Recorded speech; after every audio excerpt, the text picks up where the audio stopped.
Hello, and welcome to Physical Absence, Enduring Presence, a talk on grief, loss, and psychedelics. My name is Ifetayo Harvey, and I'm the founder of the People of Color Psychedelic Collective.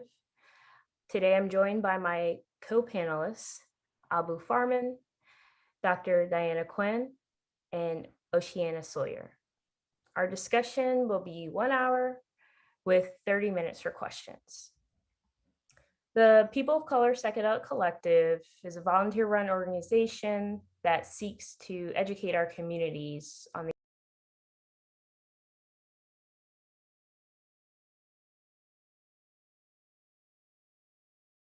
hallucinogenic effects and entheogenic properties.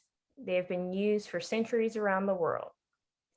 Through colonization and the war on drugs, psychedelics became criminalized and stigmatized. I came into this work 8 years ago as the daughter of a formerly incarcerated drug seller and deportee. My story of growing up with a parent in prison is one of the many examples of how the war on drugs destroys relationships, families, communities, particularly communities of color.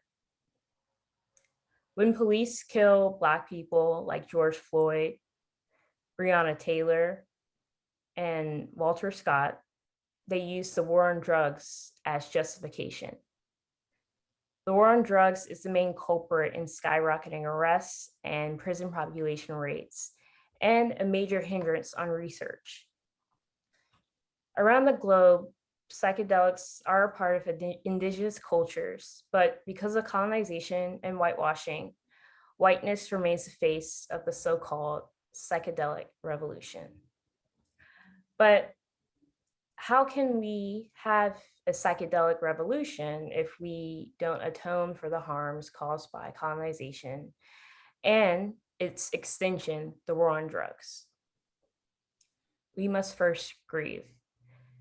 The word grief is defined as deep and poignant distress caused by bereavement. I believe that psychedelics are a tool for healing, grieving, and reimagining. So next, I want to call on my co-panelists. Tell the audience who you are and why grief and psychedelics. Okay. Well, thank you for that introduction, Ife, and of the panel. We'll say it that way. So my name is Oceana Sawyer, and I am an end-of-life doula that's pretty much focused right now on the grief space. And I have taught over the past year. I've taught or presented a lot of courses related to grief, embodied grieving, ancestral recovery of ancestral trauma. And right now, actually, I am a participant, a student in a Somatic Abolitionism program, where I'm basically looking at what is the intersection of embodied grieving, which is what has been my focus this past year or more, what's the intersection of embodied grieving and somatic abolition?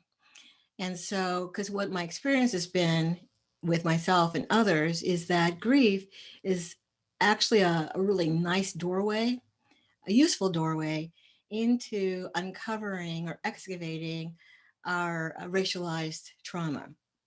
The two are kind of married in a way for people in Black and brown bodies, Indigenous people to North Americas and in South Americas, and people of Asian descent. So that's just what is true and real for us. And so why not use grief as a doorway to working on excavating those pieces of trauma within the body and the psyche and the world.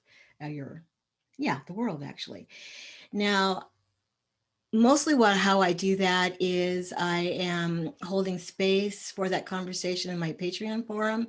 And I also do that in my weekly Death Cafes, which is a huge, wonderful, yummy space. If any of y'all are bodies of color, culture, that has been a conversation that's just been growing for almost a year now and deepening in how grief and race, the body, all of that experience intersect. Now, for me personally, I do not have any professional direct experience with psychedelics. I do have students and a client who have talked about how the use of psychedelics has eased their fear around death.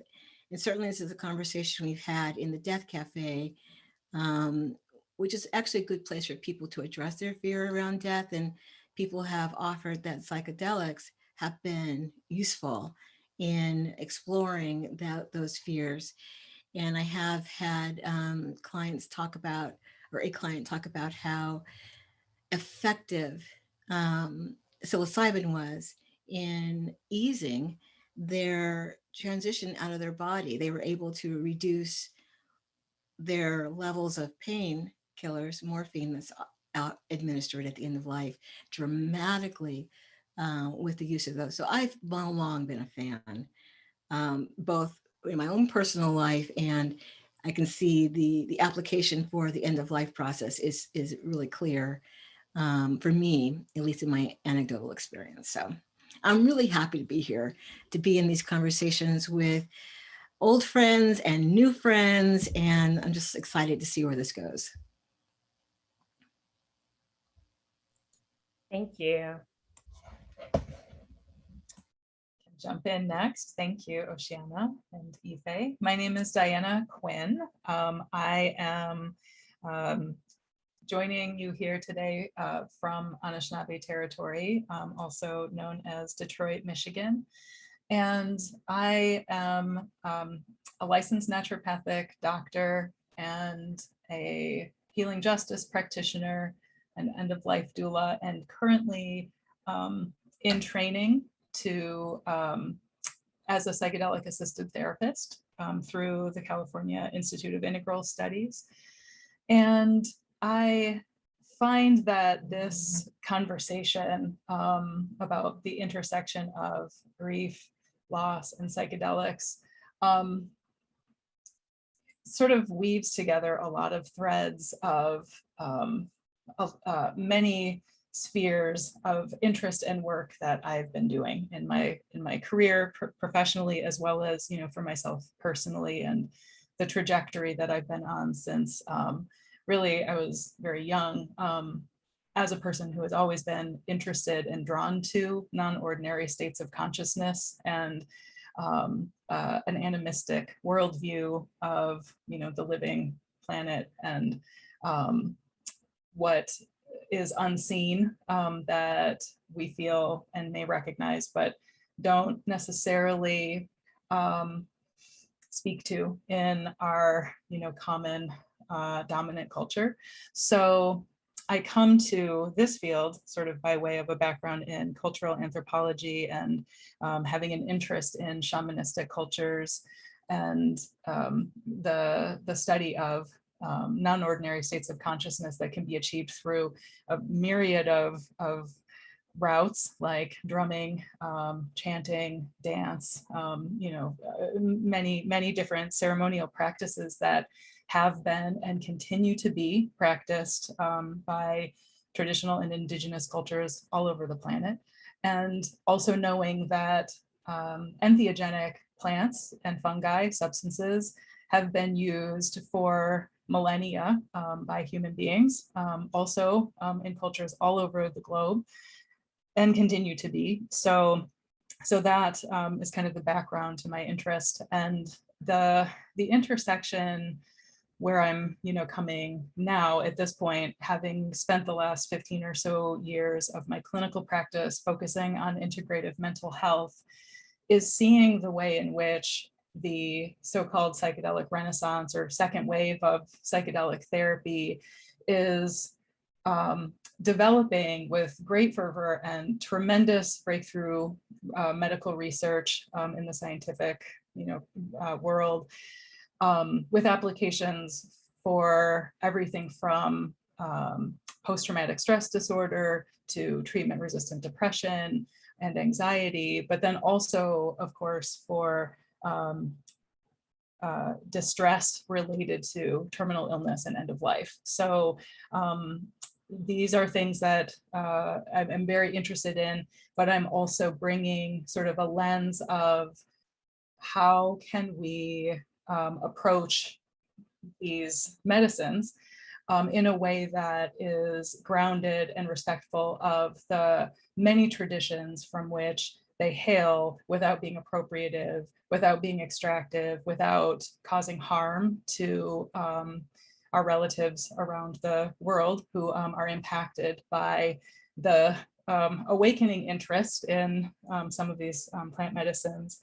So that's some of the lens that I bring. And in the work that I'm doing as a healing justice practitioner, intersecting, working with BIPOC folks, Black, Indigenous, and people of color, as well as the Two-Spirit LGBT community. I myself identify as a queer Chicana, so I kind of move in these spaces.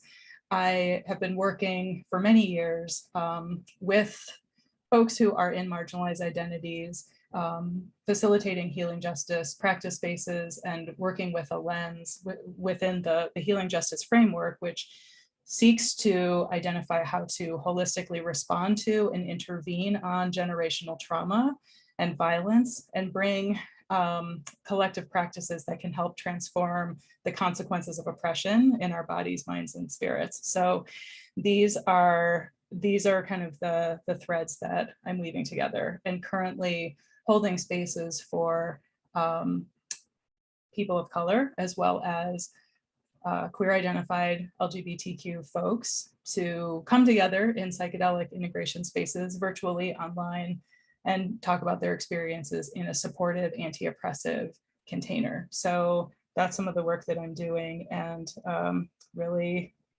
pleased to be here and excited for this conversation. Thank you, Diana. Abu? Yeah, thank you. I'm so excited and humbled to be here with everybody. Ife, thank you for founding the group. POC in Psychedelics, so necessary, visionary in the true sense, not just in the narrow sense in these circles, and for organizing this also, and Oceana and Diana for doing everything that you're doing all the time for so long. I write about death and teach about death, and I come to psychedelics and death and thinking about its colonial histories and its current sort of racialized and sometimes violent unfolding, both through a academic interest, but also a personal interest. My wife and artistic partner, Leonor Caraballo, died of breast cancer 6 years ago now. And in that state of being terminal, which is, you know, in a way, a recent state of being for people, because it's a modern medical diagnosis, being terminal. You have X amount of time, it's statistically kind of determined. You have 2.5 years, then you have, you know, 6 months, and then you have, so these are like increments of the end of life that medicine puts on, and it changes the entire experience of dying, of relating to life, of thinking about the horizon and the word terminal itself as a final ending with nothing beyond it. Right? Those are the assumptions. And so being in that state, well, we were obviously both artistically and intellectually trying to kind of, and personally grappling with all of what that meant, and exploring, you know, avenues beyond it as well, and having the financial privilege of being able to do some of the exploration. And one of the places that we ended up in South America was in the Peruvian Amazon, with what is now already then, you know, the ayahuasca boom. And noticing, as you know, as we traveled there and sat there and worked there, the kind of fraught, messed up politics of those centers and what was going on down there, and you know, the bubble of those so-called healing centers that ended up being so removed from, you know, under the kind of the bubble of healing and sort of culture, being removed from the politics of indigenous life, of Shipibo, Konibo life problems, of people that we did get involved with and we continue to work with. And so we can talk about some of that work later, but you know, Leo has passed away, but continues to work with us, working with the Shipibo Konibo Center, which is a center that we founded, working on, you know, indigenous projects of autonomy, and being surprised and not surprised with the lack of traction, the lack of interest that kind of project generated in the so-called, you know, in the ayahuasca world, in all those people who were not just, you know, Westerners, not just white, but also a lot of South American elites, a lot of global elites who have this sort of expansive consciousness ideology, but end up not being all that committed to actual social, economic, political transformation on the ground. And so that has become an aspect, a large aspect of my life, and the way that these issues come into play for me. And I'll leave it at that for now. Thank you all. I mentioned earlier that, you know, through the war on drugs and colonization, the psychedelic revolution became whitewashed. So can you guys explain how psychedelic whitewashing, the war on drugs, you know, result in loss and hindered healing for communities of color? And then maybe even talk about how the grief and the violence that we experience as folks of color is politicized.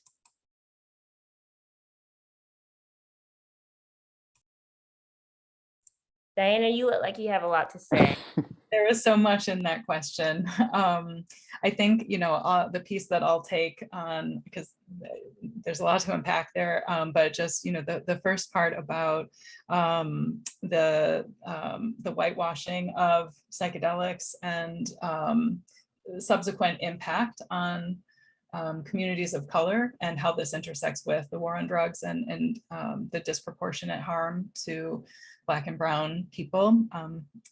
So yeah, I mean, I think that for one thing, one of the framings that I repeatedly see in the psychedelic movement at large both in terms of the mainstream public perception, as well as, and I mean, like Michael Pollan's book, for example, which is quite popular. Many people have heard about it, How to Change Your Mind. And as well, you know, in academic settings, at most of the psychedelic conferences that I've attended by renowned scientists and clinical researchers in this field, there's a mythology about the timeline of psychedelics beginning in, you know, the really, you know, kind of like the 1960s with white men at Harvard, or, you know, maybe a little further back with Albert Hofmann in, you know, 1938. Synthesizing LSD. And there might be a nod or a mention to indigenous, you know, like we also recognize that there was, you know, for 5,000 years of use by indigenous people. But really what we care about is the, you know, white men and, you know, the subsequent lifting up of and erasure of, lifting up, you know, white men predominantly, erasure of women in the field, of people of color in the field, of indigenous people in the field. So that's just one example of many where there's harm and erasure. And really pretty extensive and deliberate co-opting of those traditions by mainstream science, by medicine, to the extent of, you know, even the history, for example, of psilocybin, which is currently on track to for FDA approval, which, you know, it's anticipated that within probably the next year or two, it's likely that psilocybin as well as MDMA will be approved for use in medical settings, you know, for therapy. Already psilocybin is legal in many cities that have, well, not legal, decriminalized, I should say. Cities and states like Oregon. There's also legislation in California to decriminalize psilocybin.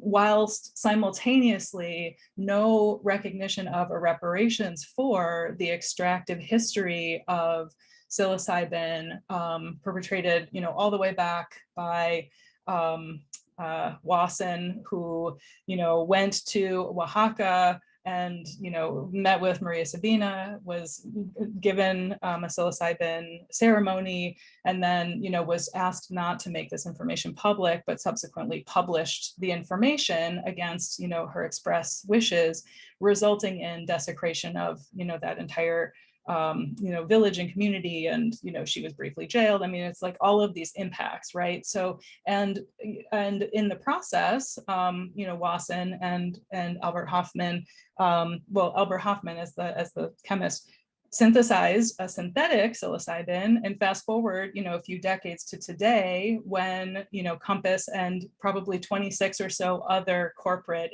entities are seeking to get patents on psilocybin. So there's, you know, tremendous amount of wealth, you know, to be made in just the corporatelic side of so-called of this field, while there has, you know, yet to be any, you know, kind of recognition of, or, you know, reparations. And so that's just that's just one of so many examples that we could speak to. Yeah, that there's so many examples, and nowadays we have more and more folks of color taking up space and creating their own spaces in the psychedelic world. And I was just talking to a friend about this the other day, how, you know, a lot of these white publications are still kind of using this narrative of like, oh, folks of color are left out of the psychedelic world, you know, it's that scarcity type of mindset. But I want to go back to the second part of the question on how has the war on drugs and colonization hindered our healing, has taken away like our healing rituals, ceremonies, and just, you know, our ability to grieve in general.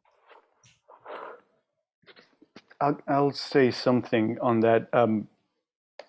With the preamble that, you know, the war on drugs that reconfigured the carceral state that was built from the, you know, from the beginnings of slavery and then after emancipation to keep Black folks in the U.S. subjugated, and then this kind of reinvention of it through the war on drugs and this massive incarceration that is you know, unlike any other country.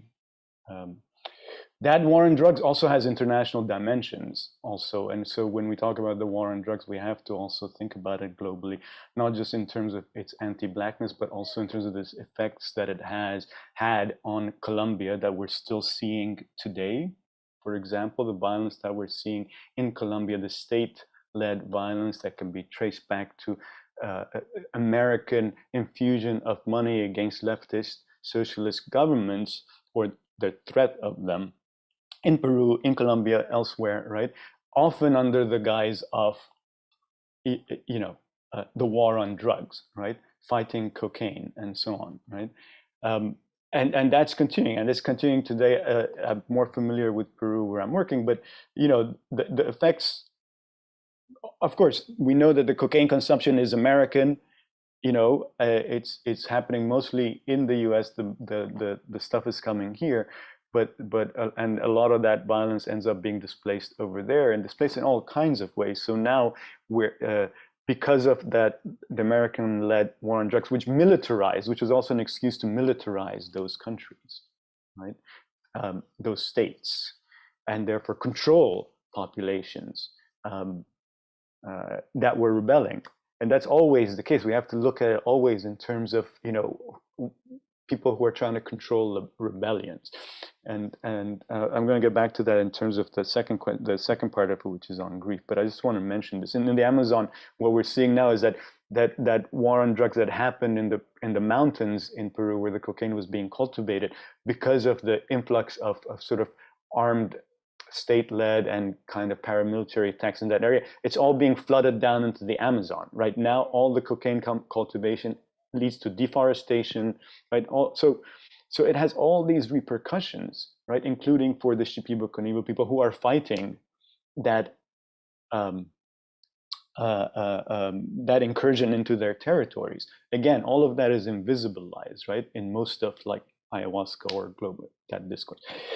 In terms of its relation, the relation of all of this, of the colonial and racist history of the war on drugs, but also its relation to the possibilities of healing, possibilities of mourning as healing, possibilities of dealing with both the killings and the dying, right? And all those rituals. I just want to say something quick. I think Oceana has a lot to talk about on this too.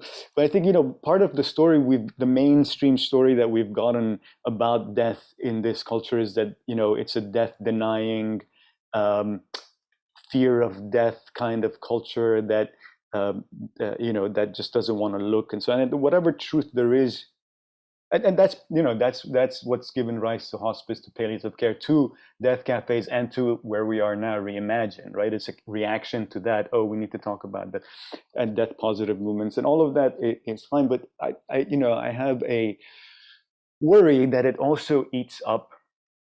I don't think in the spaces that Oceana is running, for example, but in general, it eats up other histories, right? And when I look at some of those histories, what I'm referring to is that, other histories of dispossession, other histories of killing that are part of how, like you said, Ife, how we're given possibilities to mourn and to heal. And I see that across, you look at across the colonial lands, and what you see is consistently prohibitions placed historically, right, by colonial administrations on funerary rites and death rites and related practices. And those continued in the post-colonial, post-independence to some extent, right? And we're talking about from the Haitian Revolution onwards, in Jamaica and Zimbabwe, in India. I mean, wherever you look, you see a lot of that ban on those funerary rites happening. And so that in itself, I think, has an effect on what kind of the intersection of things we're talking about. It makes me say that, in fact, what we should be looking at, that it's not that there's a fear of death, but that there's a fear of the dead, right? That it's not some like psychological condition that humans, that's a story, right? That we fear death, but there's a fear of the dead, and there's a reason for that, right? Partly it's because of a secular kind of ideology that holds its monopoly on its sense of reality, what's real, right? And of course, the dead aren't real in that vision. But it's also a fear of uprising, right? Because again, from the Haitian Revolution to George Floyd and BLM this last summer, right? Colonized people have rebelled often through gatherings around dead bodies, through funerals, right? Where the energy is there, where the rage is there, where the possibility of coming together in group is there. And so it's that band that in part, has shaped modern grief also. And I think we're not talking about that enough. And in the communities that are affected, there is not, in fact, that from Palestine today, right? All the shit that's going down there now. I mean, that's not death denial. There's a hyper awareness of death. I would say there's death hyper awareness in many communities, including in the U.S. Black communities in the U.S. Where dying is understood as and felt as a constant in life, as a constant possibility, right? And that there's a continuum, like we saw last summer, between getting killed and dying prematurely in a system of medical apartheid and racial inequalities based on resources and so on. And I think that's the sort of thing that I've seen more recently in the spaces that Diana was referring to and Ife was referring to, right? Of BIPOC spaces, where this then is kind of the starting point for a conversation, whereas in many other places that those conditions and those histories are glossed over or erased or erased under kind of a universal talk about that. Okay, yeah, I'll stop there. Yeah, thank you. That was great. Brother, you just said so much stuff. You saw me writing. I was like, oh yeah, I want to jump on that. Oh, I want to jump on that. I could have interrupted you 5 times. Like, oh yeah. Jump. And I just want to say this whole death positive thing, please. I'm just so over it. Just so over it. My voice, you can hear this tremor in my voice because I'm so mad and so sad all at the same time. Because just like what Brother Abu was saying, when this fear of death, this is a white thing. Okay, this is what, in a way, you can see, and you did such a great job of weaving this together. But these sort of fears, you can feel them rooted in colonization. How are we in our white European bodies going to go on in the face of all this resilient Black and brownness? Good God, we've got to do something about this. We got to tamp those people down. So, and it's can I swear on this? Because I just want to say that's bullshit. I mean, all that white fragility stuff, don't get me started. But what I want to say about this is that the point around the fear of death, specifically being something in my experience, just sort of looking at this conversation around death and dying,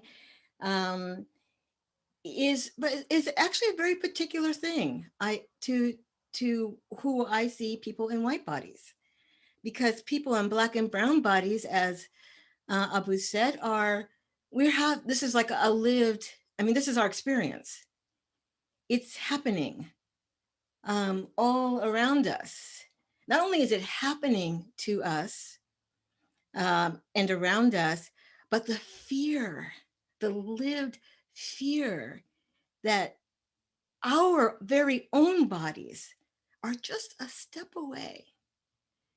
Just one hair, just one statement by one white person, one breath away from being our death.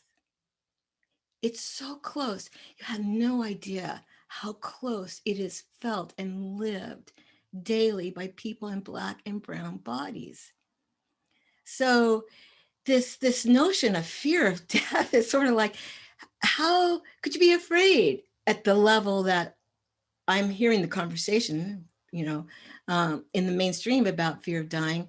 That's like, because the other thing about death in at least the Black community is, and I'm sure this is true in other communities of color, but there's no individual notion of death. We talk about complicated grief or compound grief, and most people hardly even know, white people in white bodies even know how to talk about that. Like, what is that? And God, you got to define it for them. But that's actually our lived experience. Individuals do not die in Black community, in African descendant community, in Indigenous community. Individuals do not die. People die. Family is having a death. A people is having a death. And so when someone like Breonna Taylor, George Floyd, Ahmaud Arbery die, we are all grieving. That is not an individual. That is our brothers, that is our sisters. And so to create space within our communities, when I say our, you know who I'm talking about, to create space in our communities for actual grieving is not only, it's not only critical to healing and building resilience in our communities, which already, I will say, are steeped in that. But it's also a way to acknowledge what's real. Honestly, I think every Black person should have had a week off at least after George Floyd. I'm just going to say it as a one example. Now, here's why we don't get a week off. Because if they gave us a week off every time they shot one of us, we wouldn't be working. It's just crazy. So, and that's fine too. Don't get me started again on white supremacist capitalism. Okay, it's a whole nother thing. But I will say in that regard that this whole thing around death and grieving and how there's not space for that I'm going to talk about us. For us in this culture is because that is where the catharsis happens. That possibility, that space to metabolize death and loss and have that be transformed into fuel for actually really living creativity. That's the thing they're afraid of. And that's actually right.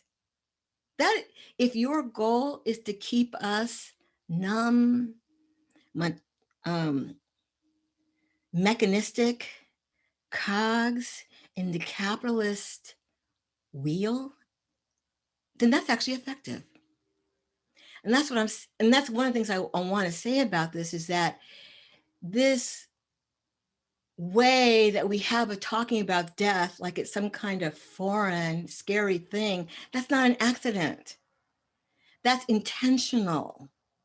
Because if we really were acknowledged and given the time, just like I was just talking about this morning, actually a podcast, that,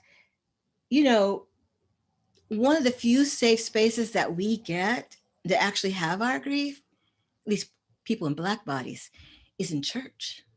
It's at that funeral. That is a full-on, loud, messy, emotional, body-centered, moving, grieving process. It's life. It's life recognizing death. And but we get that. What do we get of that? A couple hours, few hours, maybe a day. And then I've done, I know this because I've done all the research on this whole year. I've been looking at grief and the Black experience. And all the studies talk about how Black folks saying, I got that moment in church, and then it was back to the grindstone. Got to keep on keeping on. And there are lots of reasons for that, you know, economic, social, survival, condition, whatever, lots of reasons. But that few moments it's just it's like, it's good, it's a beginning, but imagine what's possible if we all get space to actually grieve. Yeah. So I know there's a lot more I wanted to say in response to what both of you guys have shared, Diana and Abu, but I'll leave it at that. Thank you. Yes, no, thank you. Thank you. Yeah, we definitely lack, the spaces to properly grieve, and as a culture, we don't really respect that process of grieving enough.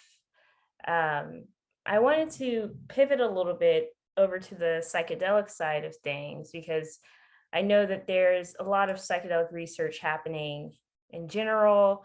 And I first came into psychedelics when, I was at the International Drug Policy Reform Conference in 2013. And there's a panel talking about end-of-life care, palliative care, and using psychedelics. I know there's been a few studies sponsored by NYU, UCLA, Johns Hopkins on the effects of psychedelics for people who are dying of terminal illnesses. So I think the general claim is that, psychedelics can make death more meaningful.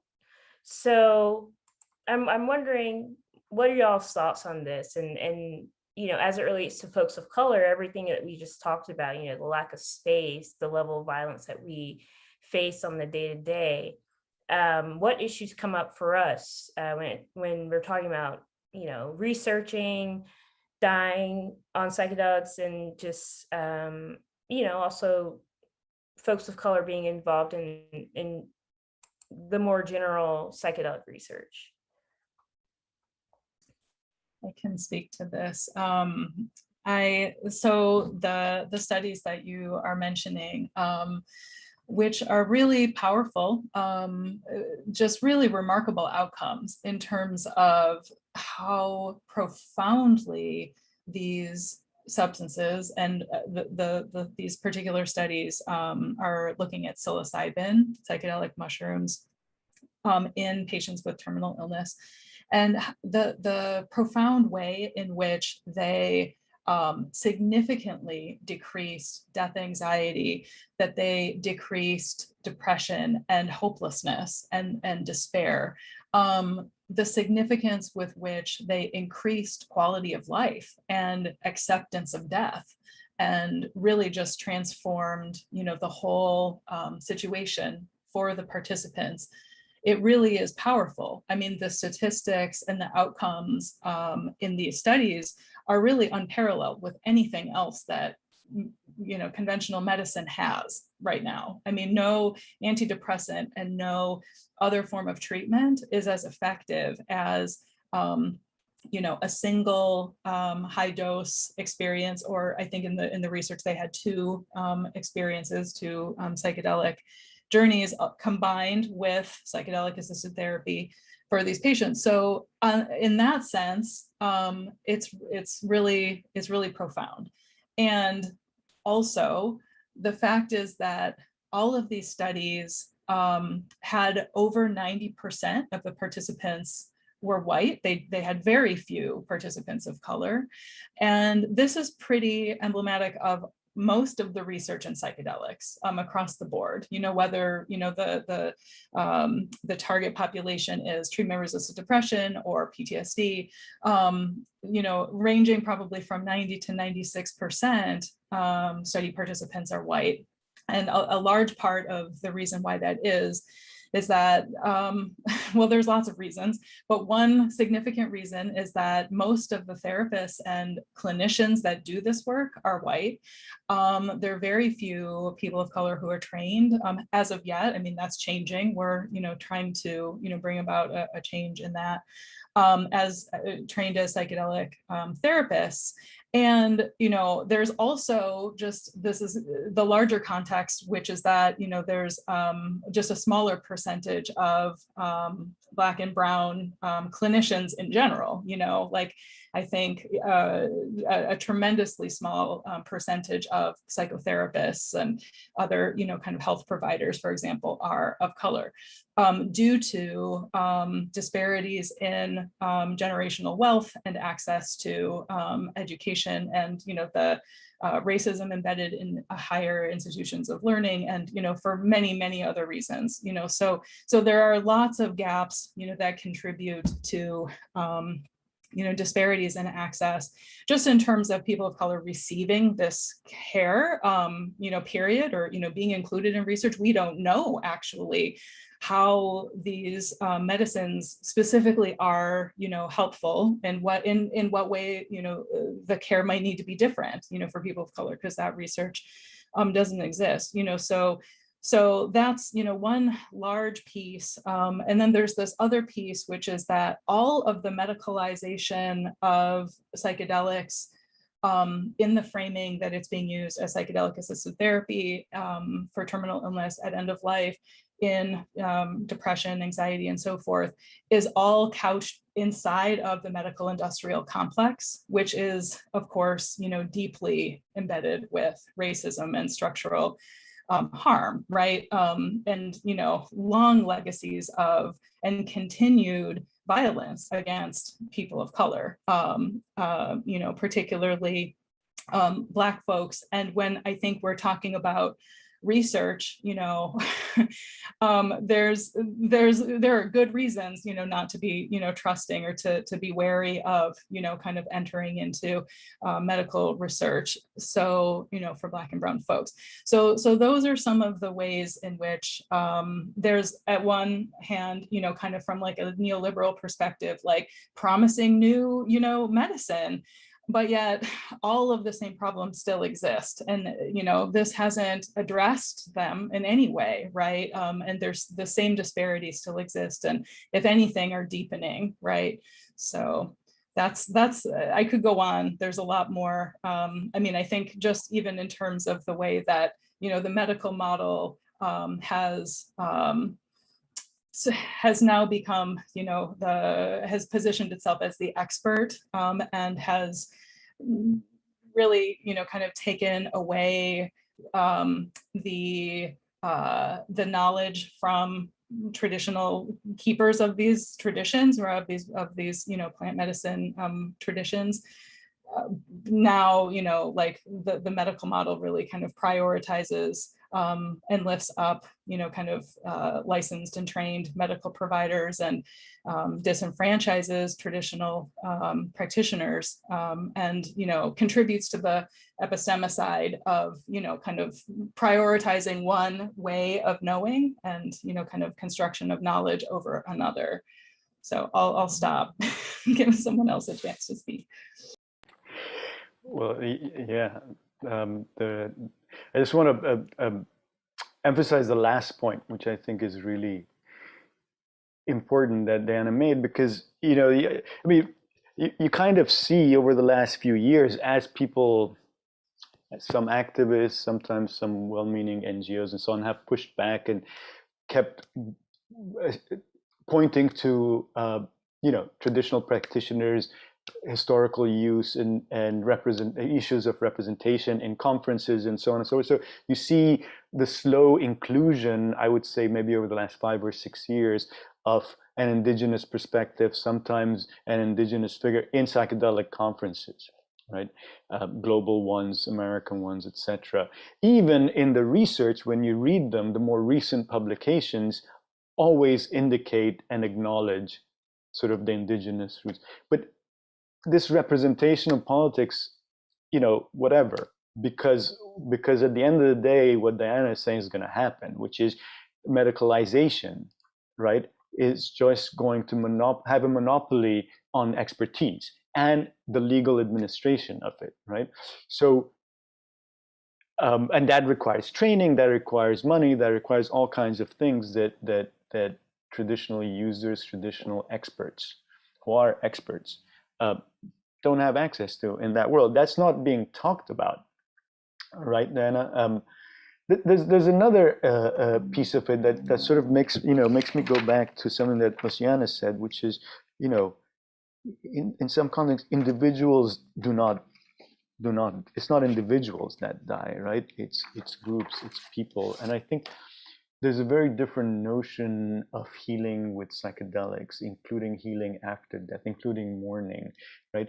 At least in the communities that I've been involved in, which is that you're not treating a person, right? There are many ways in which that's sort of interpreted and understood, but you're healing a social condition, right? That's not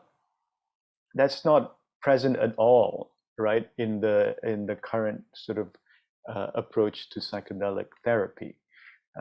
Whereas in fact, it's the central way in which Shipibo practitioners, not vis-a-vis Westerners, right, because they're smart enough to know who they're treating and who expects what, right? But within Shipibo communities, it's always about dealing with the social relation as part of the illness, as the key part of the illness, right? Not just my liver, which at this point does need quite a lot of care, I think.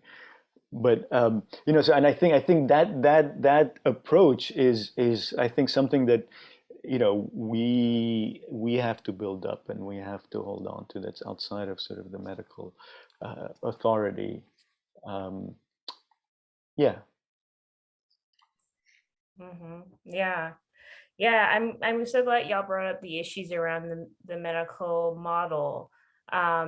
One of my colleagues, Cassandra Frederick, she said it best, that the medical industry is an extension of the carceral system, right?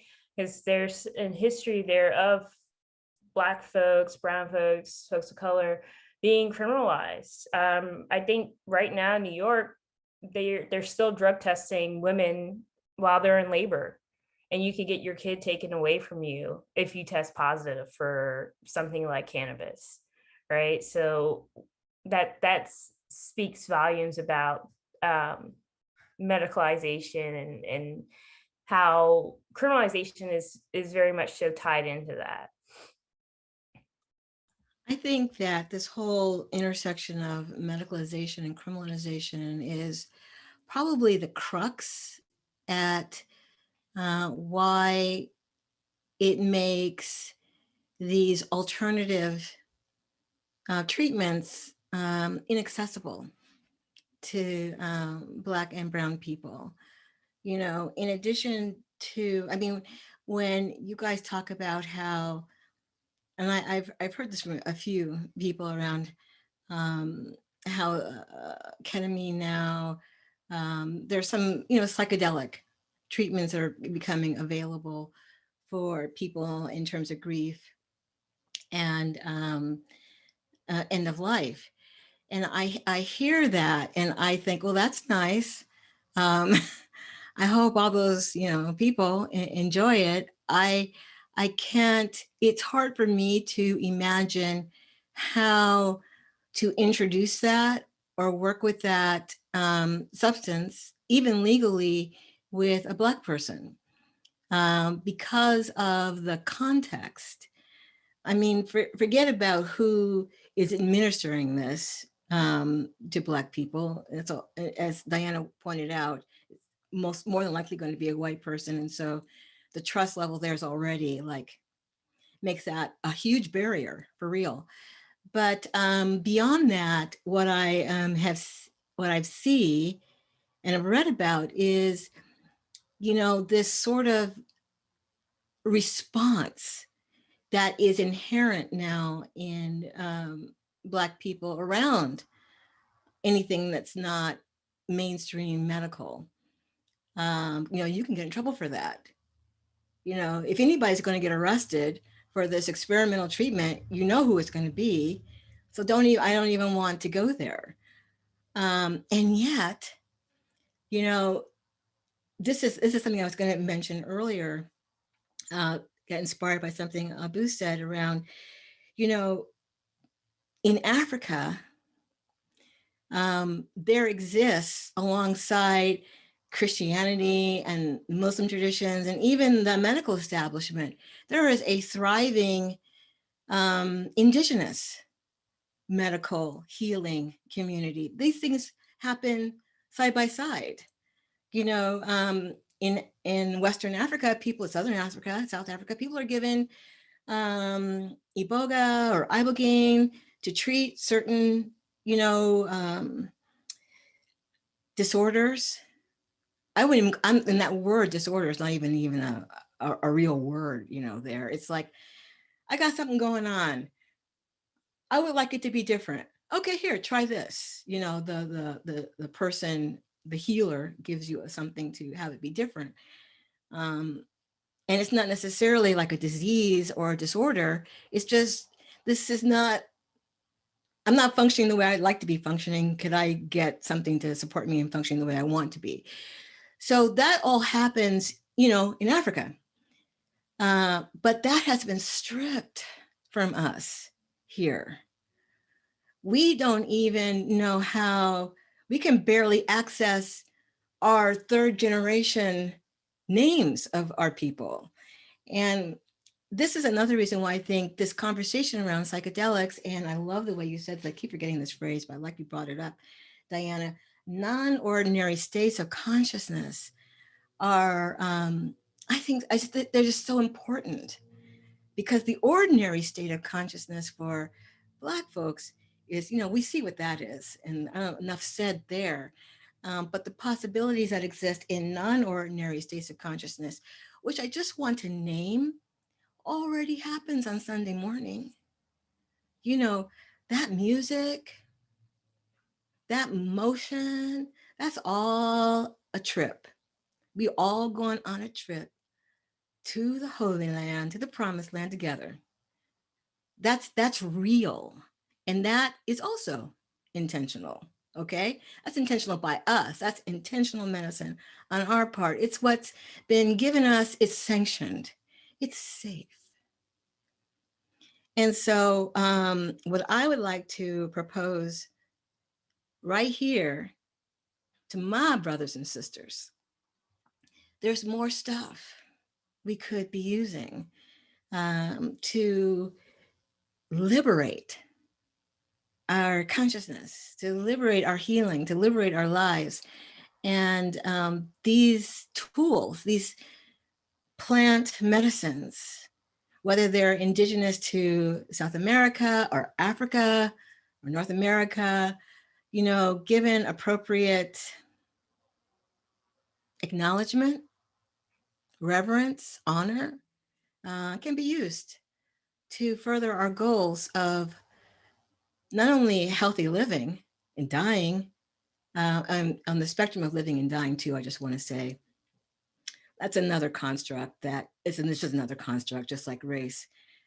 You be living all the way up until you are not in your physical body, and then you be living in some other plane. That's my point of view. I'll just say that, which is another reason why these support tools that are available in the plant medicines are absolutely supportive of anybody holding those points of view. And there are many of us that do.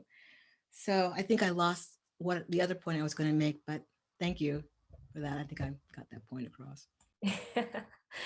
Thank you. That was beautiful. And I agree. There are so many tools out there that we could be using to help us process and grieve and heal. And I love that you brought up the church, because I'm from South Carolina, so my mom always told me about people catching the Holy Ghost or the Holy Spirit in church, and or speaking in tongues and stuff like that. So yeah, definitely non-ordinary states of consciousness there.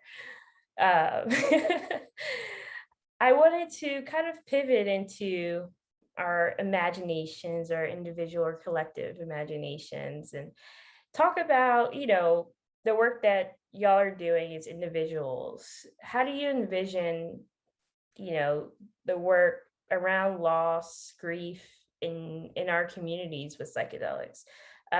What are some things you're seeing now? What are some things you like to see in the future around this topic?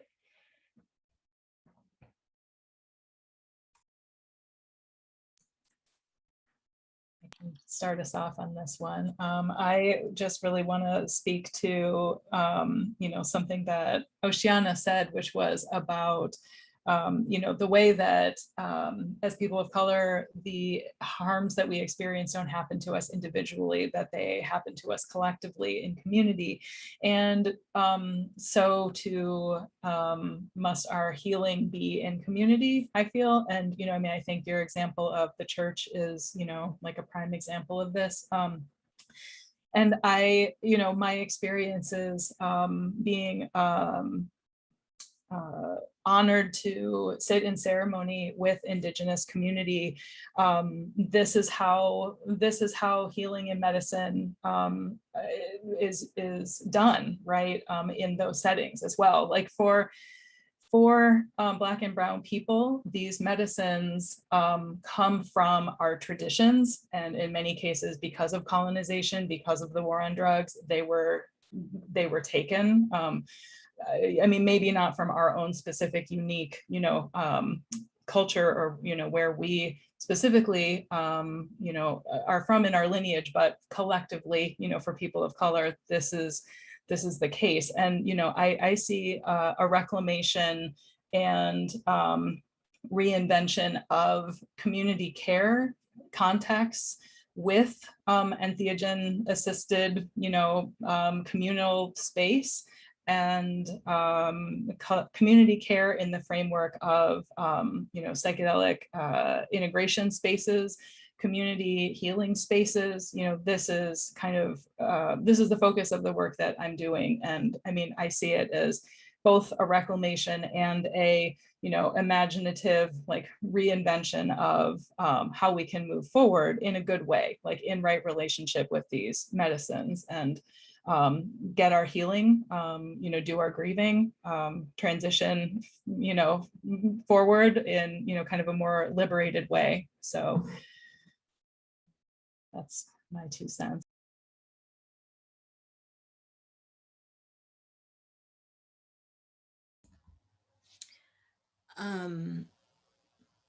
Yeah, I think that I want to just piggyback on what you said, Diana, about community, that this healing and grieving and mourning happening in community is really the way forward.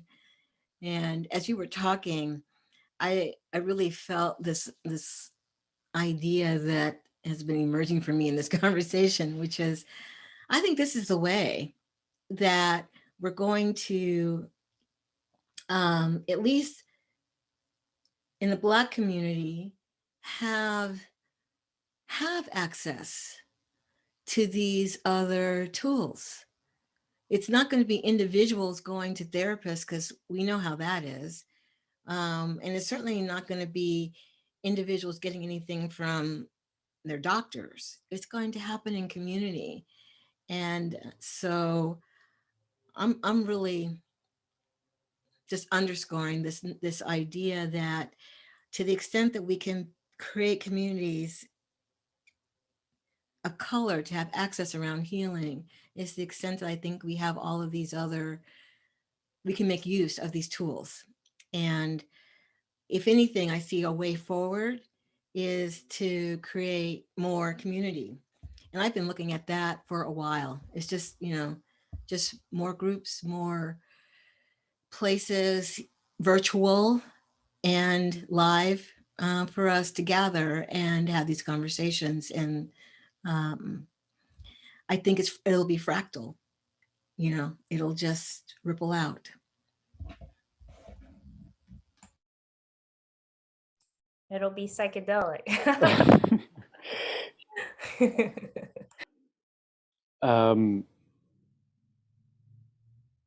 Yeah, I have a couple of things that I've jotted down that I want to say about this. Is first of all, I think that activism is healing, or at least is part of healing. It can also be exhausting and sometimes damaging and internal fight, all of that stuff. But I think it's an important part of everything we've talked about in a way, right? And I think that healing may be also, in this sense, sometimes too soft a word for what's required. It's an important what we're all trying to do, but there's this certain softness in it,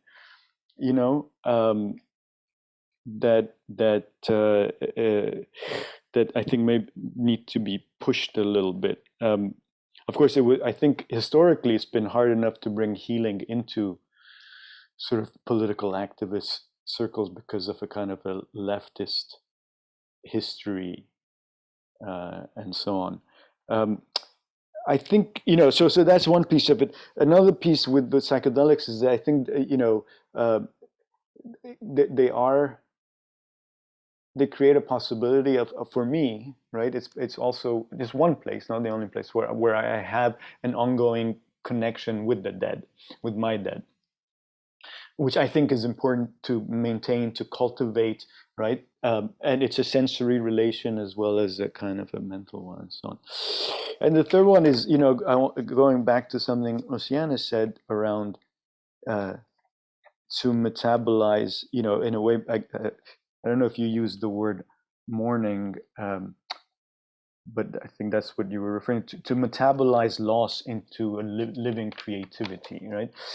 And I think that's kind of what, and of course, every sort of our current setting is different from settings of the past. And so we have to always be creative in our mourning to meet the context, the current contemporary context. And I think, my part of what I've been more and more thinking about and trying to also enact has been, to create rituals, collective, right? That allow for coming together, mourning. And I'm gonna plug. I don't know who's out there in the audience. First of all, I have no idea who is there and so on.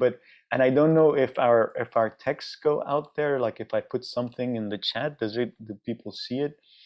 I have no idea. But if you put it in the chat, I can post it for the audience. Oh, okay. They don't necessarily. Okay. So this is something, I'm sorry for the shameless plug, but this is something we're actually doing on Sunday as an example of a kind of, as a small collective mourning work that's also political mourning and what I call critical mourning work, right? So if people want to join in that, you're welcome. But I think that's sort of, we're all doing something in that realm. And then I'll put another plug because in Shipibo land in the Amazon, there's a union. It was a union of healers, a union of expert of Onanias that was formed a few years ago that we've been working with, who have been you can find them on this site, but who have been working, especially after the pandemic, which has been very hard on the communities in the Ucayali region where they are, to both, to get a diagnostic, and they're thinking very holistically again about this in terms of, it's not just the pandemic, it's all the other conditions around it that's causing the devastation, but also putting together what they call a protocol for both physical, but also energetic and spiritual healing, right, in those communities. So anybody who might be interested in also contributing to their effort can get in touch with through the link that I put out there.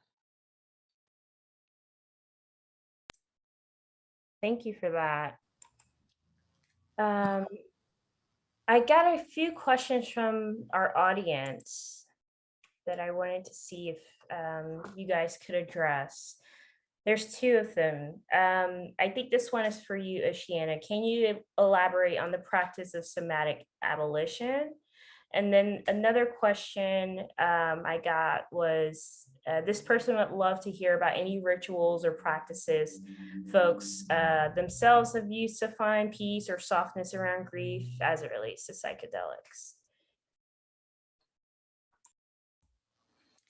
So two things. First of all, I just want to say that I just want to acknowledge that a couple times I spoke about the Black community as if it's a monolith. And I just want to maybe back that up a little bit and say that I don't speak for the entire community. And I don't even know that I could speak to the entire community. But I can only speak from my own experience and research. So I just want to acknowledge that. And somatic abolitionism is basically a way to, a process for looking at how racialized trauma has lives in the body, how it affects the body and the lives of people, all people, white, Black, brown people, and how the process of metabolizing that racialized trauma can lead to liberation for all people. In particular, in the context of obviously Black and brown people getting some space in their bodies and nervous systems to actually not be in response to oppression, but to actually move into the realm of generativity and creativity around how it is we could just be living our lives and not in response. So that's one piece. And then in terms of people with white bodies, the possibility there is to gain resilience in the conversation around abolitionism or liberal liberation for people who are not. So that is what's available in some, so it's a body-based process for looking at basically social justice. Whatever that means. I'm developing a very interesting relationship to justice these days. So I'm honestly, just personally for me, way more interested in the personal liberation of just myself and my people. And y'all can work out the justice. I believe people should do that, please. Where I'm standing in the conversation is all around liberation. And I will leave it to my colleagues to discuss the rituals for as it relates to psychedelics.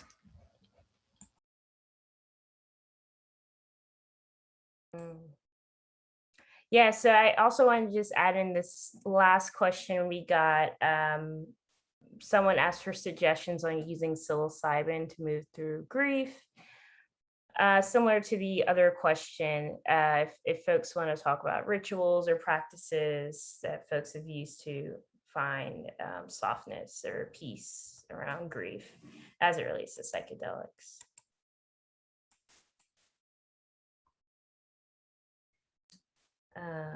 So I can speak very generally to that without, saying anything that's kind of prescriptive about how, to proceed. But I think that, there's sort of two components a little bit, because ritual obviously can be practiced independently from any kind of mind-altering substance. So building in ritual practices to move with grief, to commune with loved ones that have passed, to cultivate an ancestral practice. I think all of those things are, I would highly recommend, and they're very unique and kind of personal. So it's difficult to, kind of share something that's really kind of one size fits all. But you know, and I generally, you know, when I'm working with folks individually, kind of start with where they're at, like what their cultural lineage is, like what their context or framework is, because that often will be most useful when, you know, kind of developing ritual practices or ceremonial practices, for example, to work with grief or anything else for that matter. I mean, you know, I can share, you know, my own practice and experience, particularly as it pertains to ancestral grief and like historical grief, and the ways in which plant medicine has really both deepened my awareness of my ancestral memory, and also reawakened a lot of ancestral grief that I didn't know was there. This is a lot of the stuff that, you know, Shiana is kind of speaking to with, you know, the somatic practice. So so yeah, I mean, that's a very, I don't know how helpful that is. I mean, I think, you know, developing a spiritual practice or a ritual practice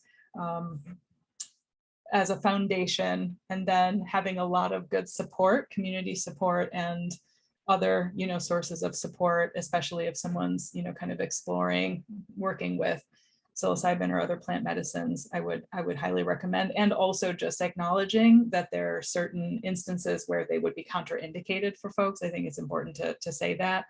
You know, there are medications that interact with these substances. So it's really crucial that for folks that are taking antidepressants or other psychoactive medications, that, you know, check with your practitioner, because most of them are contraindicated, you know, for use. And certain medical conditions like cardiac conditions or certain psychiatric conditions where people might be at risk of experiencing things that the medical establishment calls psychosis, would be not a good candidate. So I just want to mention, you know, they're not necessarily for everyone, but if someone's exploring either full dose or micro doses of psilocybin, I would, you know, connect with someone who is experienced and you know, kind of connect with either individual support or community support to help you with both the, you know, ritual and ceremony for grief, as well as integration of your experience, because that's really the crucial part, is how you work with the experience after the fact.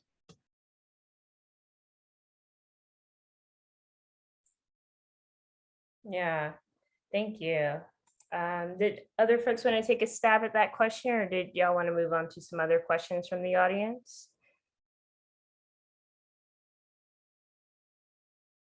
Okay, I'll read a few of the questions out.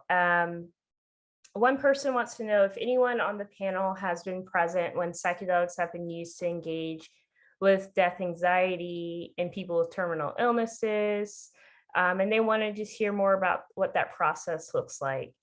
And another question was, what thoughts do y'all have on the way the pandemic and last year's uprisings may have changed the way we experience grief and loss?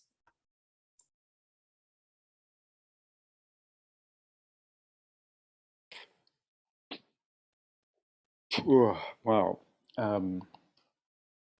Yeah, maybe different questions.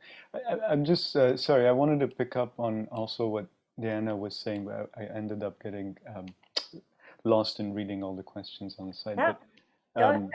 but it's related to that first one also, which is, you know, I think first of all, you know, there are guides in different communities, and I think people who want to use that should seek out those people. Obviously, you know, there are all kinds of issues about it being out and public facing and so on, but people can be found. I think it's, like Diana said, important to work with someone, at least to begin with. It was for me, and I've also been in other situations with others who've gone through that. And I think, part of what, a lot of like, again, going back to previous part of the discussion, a lot of what the research on this stuff says is that the anxiety is relieved, right, by people feeling a certain kind of dissolution of themselves into a larger universal something, right? I suppose those are people who didn't feel that sense of connection to the universe to begin with. Some might already start there, but I think what I want to say, both out of my experience and conversations with others I've been with, is something I said earlier, which is which is actually establishing a connection with the dead. All my secular empiricist colleagues would jump down my throat and withdraw or deny my tenure application and so on at this point. But I think that's part of what it is, and in that process of connection, there's a lot of release. And I think, again, Diana's right not to be prescriptive, but I will be on some level, and I think we talked a lot about grief, but not its physicality. Loss is really physical. It's like on a molecular level, it's felt, right? Of a connection. And I think crying is part of what's important with psychedelics as well. Right. So again, there's this image of psychedelics as having, all these visions, but it's really a deeply emotional, emotionalism. It's a very deep experience that should release all kinds of things, including lots of tears and sweat from the body. And I think those are all part of, and it's not, again, I think, a lot of this research says, you need one dose and it's done. And of course, this is for people at the end of life. So, they have usually 6 months diagnosed to live. Those with grief after loss are people who survive and have to go on into the future carrying. But I think psychedelics help us carry, not as a burden, but carry with us our dead into the future. And I think, the ongoing cultivation of crying for me has been part of that connection and that carrying forward.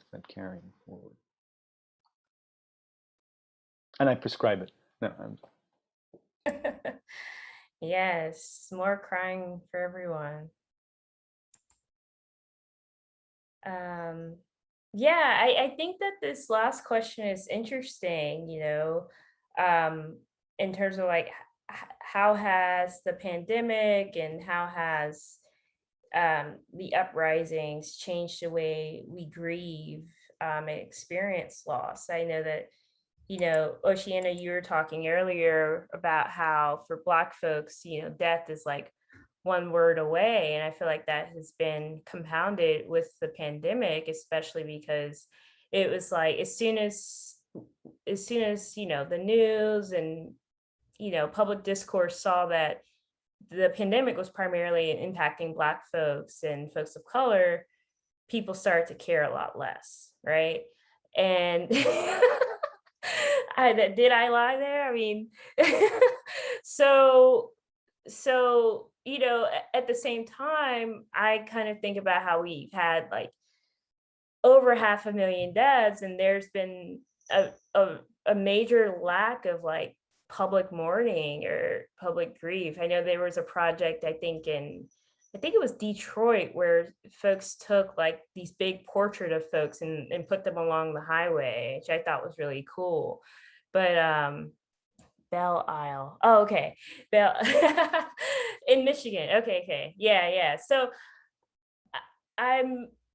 it feels like on one hand, a lot of these deaths are just being swept under the rug, right? Like we're not really grasping how massive how big it's been, when we compare it to like something like 9/11, where about 2,000 people died, and that day, we talked about that for years. There were bumper stickers, all this like patriotic propaganda going around. But with COVID, it's like, nothing has happened. So I'm also wondering that too. Will we take our grief and our mourning more seriously now, or is it just, are we gonna, open back up, go back to normal, and kind of just go about our business like usual? I feel like because of the pandemic and all the reasons you said, who didn't see that? Like, wow, the studies come out and now it's like, you know what? Let's just go back to no mask and open it back up and we'll just let people continue dying. Yeah. What I see is that it's more available.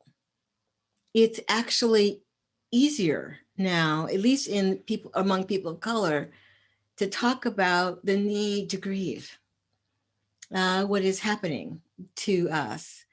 Um, because of we've had the year plus of death disproportionately, that conversation just actually feels more available.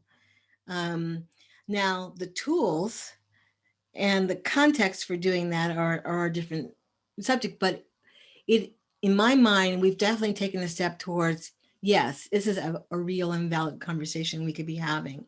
So that opens it up in my mind to what can happen if attention is actually paid and focused on these conversations. So and you can hear it in the way that people talk about, I'm tired. Mm-hmm. All of that conversation around, I'm so tired. That's Mm. grief. And you can say that now and people hear it like, yeah, you're right. What is there to do about that? So, yeah. Yeah, yeah. I saw on your panel a few weeks ago, Black Women in Grief, you uplifted the NAP ministry and talking about rest and how that's connected to grief. So I'm wondering, I guess, we're almost at time, given that you're saying, that folks will be able to talk about grief a bit more. When you combine that with psychedelics, how can this transform our communities? What is the point that we're trying to get to? Is it, is it just grieving, having that space to grieve? Is it liberation? Like, what does that look like?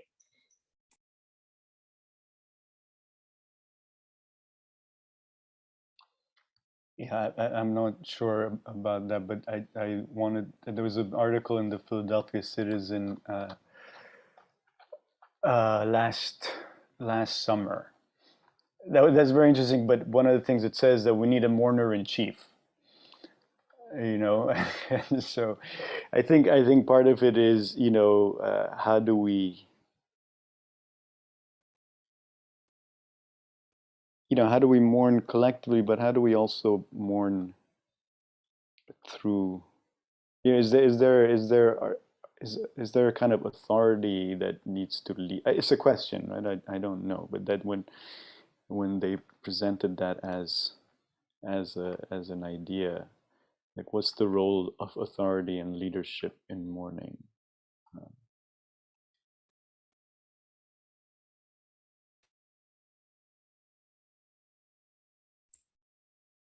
Yeah, yeah.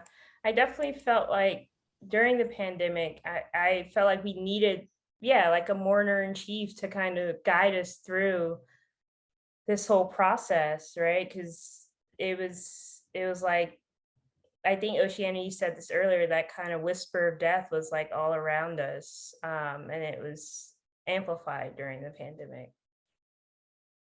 Yeah, I just want to say, I think that the point of grieving, metabolizing grief, is liberation. That's all. It's liberation. It's being free.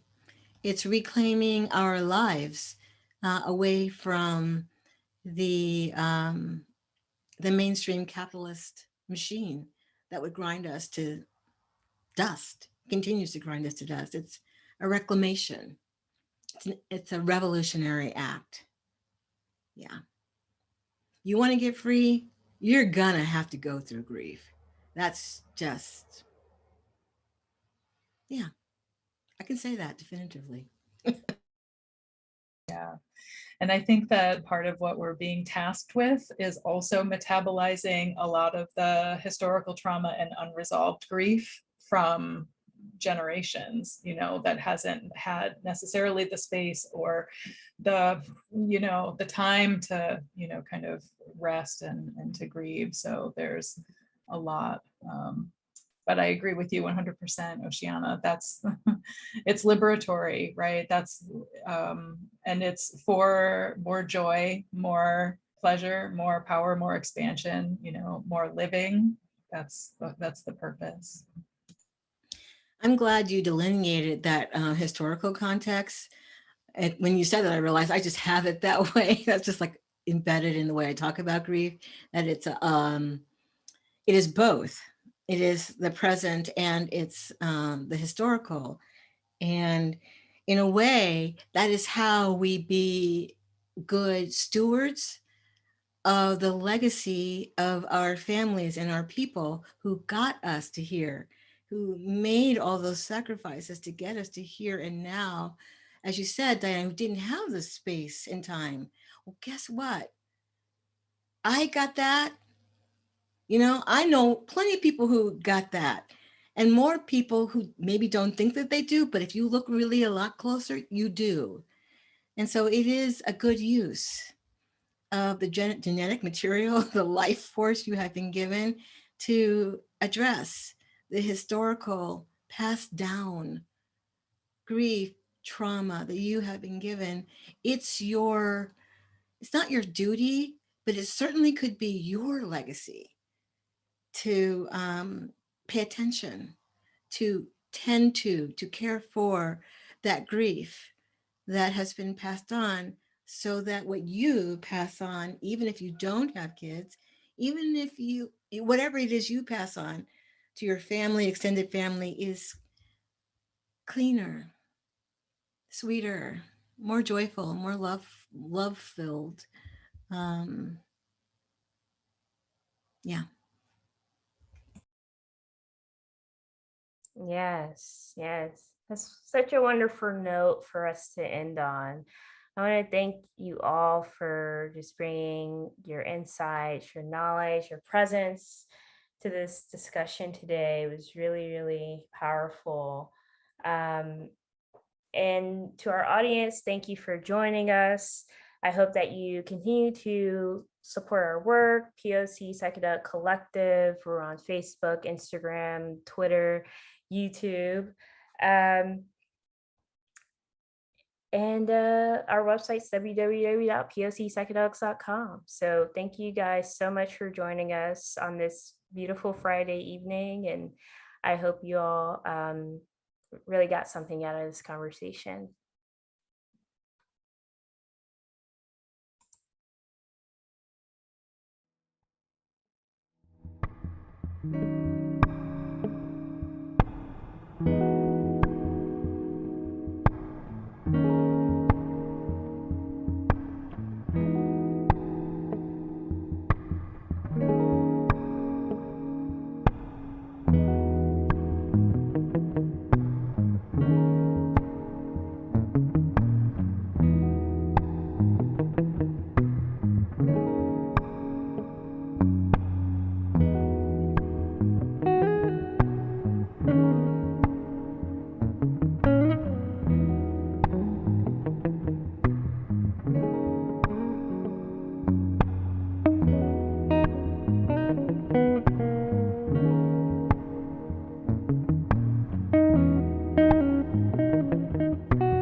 you.